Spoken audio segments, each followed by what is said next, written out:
పెళ్ళైనా పండగైనా వేడుక ఏదైనా పట్టు చీరల ప్రత్యేక వేదిక వారాహి సిల్క్స్. నమస్తే, వెల్కమ్ టు సుమన్ టీవీ. నేను పద్మిని. ప్రస్తుతంతో పాటు ప్రముఖ ఆధ్యాత్మికవేత్త, దత్త ఉపాసకులు, శ్రీపాద శ్రీవల్లభ దత్తపీఠం వ్యవస్థాపకులు శ్రీమతి లతా దత్త గారు మనతో పాటు ఉన్నారు. మాట్లాడదాం. నమస్తే అక్క. నమస్తే పద్మిని. ఏంటో అక్క, ఏకాదశుల గురించి చెప్పేసుకుంటూనే ఉన్నావు, వచ్చేస్తున్నా వెళ్ళిపోతూనే ఉన్నాయి, అయిపోతూనే ఉన్నాయి. పరిగెట్టేస్తుందంట అక్క రోజులు. ఇప్పుడు ఇలా అనుకుంటూనే ఉన్నాము, మళ్ళీ ఏకాదశి వచ్చేసింది, మళ్ళీ ఏకాదశి వచ్చేసింది. మొన్నే మాట్లాడుకున్నాం మళ్ళీ ఏకాదశి వచ్చేసింది. జ్యేష్ఠ శుక్లపక్ష ఏకాదశి, నిర్జల ఏకాదశి, మనందరికీ తెలిసినటువంటి ఏకాదశి. మరి నిర్జల ఏకాదశి వైశిష్ట్యం ఒక్కసారి మీ ద్వారా, అలాగే ఎలా వినియోగించుకోవాలి ఆ రోజుని ఒక్కసారి చెప్పండి అక్క. తప్పకుండా పద్మిని. ఈసారి నిర్జల ఏకాదశి గురువారంతో వచ్చింది. గురు ఏకాదశి అని కూడా అంటారు. గురు అంటే గురువుతో కలిసిన ఏకాదశి అంటే దాన్ని ఇంకా రెట్టింపు పవర్ అని చెప్పొచ్చు. గురు ధ్యానము, అలాగే విష్ణుమూర్తే కదా, ఆయన్ని కూడా గురువుగానే మనం పరిగణిస్తాం. కృష్ణం వందే జగద్గురు అనుకుంటాం కాబట్టి ఆయన జగద్గురువు కాబట్టి చాలా విశేషమైన రోజు అని చెప్పొచ్చు. ముఖ్యంగా పాండవుల్లో రెండో వాడైనటువంటి భీముడు, అందుకే ఆయనకు సంబంధించిన రోజు కూడా, అందుకే భీమసేన ఏకాదశి అని పేరు ఎలా వచ్చిందో చెప్తాను. అయితే అందరు ఉపవాసం ఉండేవారట, భీముడికి మాత్రం చాలా ఆకలేసేది. ఆయన ఆకారమే భారీ కదా, ఆయన మాత్రం ఉపవాసం ఉండేవారు కాదు. వేదవ్యాసుడు చూసి, భీమ నువ్వు ఏ ఏకాదశికి ఉపవాసం ఉన్నా లేకపోయినా ఈ ఒక్క ఏకాదశి రోజు నువ్వు ఉపవాస దీక్ష చేయటం వల్ల సంవత్సరంలో వచ్చే 24 ఏకాదశిలు చేసిన చేసిన ఉపవాస వ్రత దీక్ష నీకు ఫలిస్తుంది అని చెప్పారు.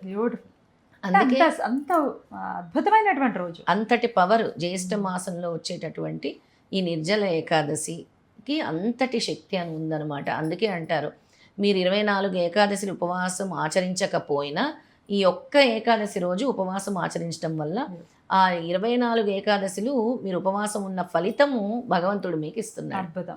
మరి అలాంటి ఫలితాన్ని ఎవరైనా వదులుకుంటారు? ఎవరు వదులుకోరు. అలాగే గాయత్రి మాతని పూజించడం కోసం కూడా గాయత్రి మాత జయంతిగా కొన్ని చోట్ల పరిగణిస్తారు. కొంతమంది శ్రావణ పౌర్ణమిలో గాయత్రి మాత జయంతి అంటారు, కొంతమంది నిర్జల ఏకాదశి రోజు గాయత్రి మాత జయంతి అని చాలా వైభోగంగా గాయత్రి మాత పూజలు చేస్తారు. ఆ రోజు గాయత్రి మాత గాయత్రి మంత్రం పఠించడం ద్వారా, గాయత్రి మాతని పూజించడం ద్వారా మనకి అసలు సర్వ కష్టాలు కూడా తొలగిపోతాయి. ఎందుకంటే గాయత్రి మంత్రం అనేది అంత పవర్ఫుల్, అసలు చాలా చాలా పవర్ఫుల్. మనకి భూలోకంలో ప్రణవ మంత్రం ఓంకారం ఎలాగో తర్వాత వచ్చేది గాయత్రియే. అందుకే ఆ గాయత్రి మంత్రాన్ని ఆ రోజు గురువారం ఏకాదశి రోజు పఠించడం ద్వారా మీ కష్టాలన్నీ తొలగిపోతాయి, మీకు కార్య విజయం జరుగుతుంది అని మన శాస్త్రాలు చెప్తున్నారు.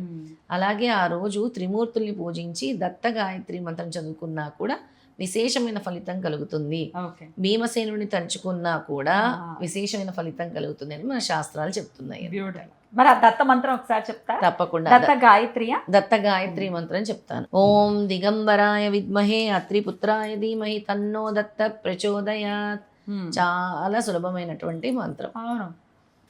ఓం దిగంబరాయ విద్మహే అత్రిపుత్రాయ ధీమహి తన్నో దత్త ప్రచోదయాత్. త్రిమూర్తుల్ని తలుచుకున్నటువంటి మంత్రం అన్నమాట. ఎవరైనా చేయొచ్చాక? ఆడవాళ్ళు ఎవరైనా చేసుకోవచ్చు ఈ మంత్రాన్ని. దత్త గాయత్రి ఎవరైనా చేసుకోవచ్చు. అసలు మామూలు గాయత్రి కూడా చదువుకోవచ్చు మనం, చాలా మనకి పురాణాల్లో కూడా చదువుకోవచ్చు అని చెప్తారు. అది అద్భుతం అక్క. అయితే మరి ఖచ్చితంగా ఈ రోజు ఉపవాసం ఉంటే 24 ఏకాదశులు చేసినంత ఫలితం అంటే అదేమి చిన్న విషయం కాదు. డెఫినెట్గా అందరూ అంటే అయ్యో చేయలేకపోతే ఇవాళ రేపు ఇంత సోషల్ మీడియా వాస్ట్గా పెరిగిపోయిన తర్వాత వీళ్ళు చేస్తున్నారు ఉపవాసం అంటే ఏకాదశి అని అందరు తెలుసుకుంటూ ఉన్నారు. నేను చేయలేకపోతున్నాను అని ఫీల్ అవుతాయి. పాపం ఆరోగ్య సమస్యలు ఉండే వాళ్ళు చేయలేరు కదా పద్మిని. ఎలాగో వాళ్ళు ఇదొక్క ఏకాదశి కొంచెం మేనేజ్ చేసుకోగలిగితే ఆ 24 ఏకాదశిల ఫలితం అంటే ఒక్కొక్క ఏకాదశికి ఒక్కొక్క ఫలితం ఉంటుంది.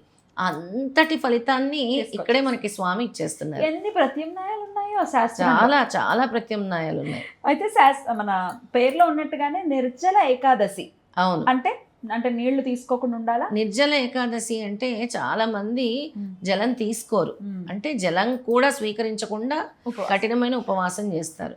కానీ తీసుకుంటాము, జలం తీసుకుంటాం. ఇప్పుడు చాలా మంది మజ్జిగనో లేదో నీళ్ళనో లేదో పాలనో ఫ్రూట్ జ్యూస్లనో తీసుకుంటారు. మజ్జిగ అయితే అసలు ఉపవాసాలు అప్పుడు పనికిరాదు అంటే పనికిరాదు. కానీ ఈ అనారోగ్య సమస్యలు ఉండే వాళ్ళంతా కూడా ఈ జలం లేకుండా ఉండలేకపోతున్నారు.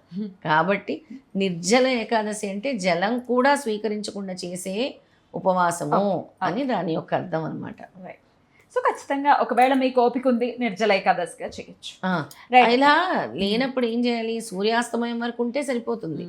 ఒకవేళ మీరు మర్నాడు వరకు పాలన సమయం వరకు ఉండలేను అని అంటే అది కూడా ఫలితమే మీకు. ఇప్పుడు అనారోగ్య సమస్యలు ఉన్నాయి, నేను ఉదయం నుంచి సూర్యాస్తమయం వరకు ఉన్నా కూడా ఆ ఫలితం కూడా ఉంటుంది మీకు. ఖచ్చితంగా. ఇప్పుడు నేను పాలిచ్చే తల్లిని, నేను మొత్తం రోజంతా ఉండను. అవును, నేను కూడా సూర్యాస్తమయం అయిన తర్వాత పూజ చేసుకుని ఆ తర్వాత ఎంతో కొంత అల్పాహారం కొంచెం తీసుకోవడం, చాలా అల్పాహారం తీసుకుంటే దాని యొక్క ఫలితం ఉంటుంది.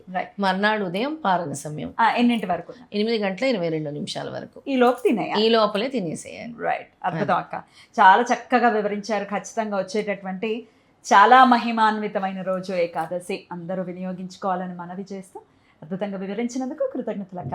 నమస్తే. జై గురుదత్త. శ్రీ గురుదత్త.